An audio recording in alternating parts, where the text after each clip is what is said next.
We always want to drink beer out of a glass because beer has a sound to it, just like a taste, and beer is carbonated. And we need to release that carbonation into a glass. What beer foam can do in your belly?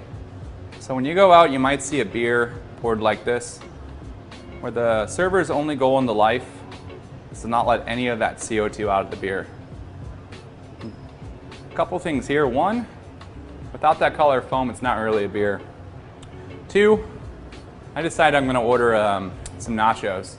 And I take that first bite, and once it hits my belly, that happens. So there's about 2.5 bottles of CO2 in this beer that weren't released in the glass.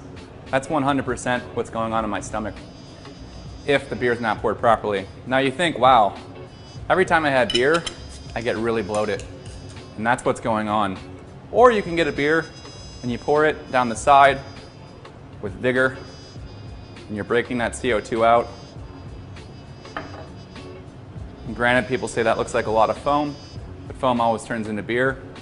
And then I take that same bite of food and I try to have a swallow, and it's not agitating my stomach because I have broken that CO2 out in the glass. So that's how important it is to pour beer into a glass.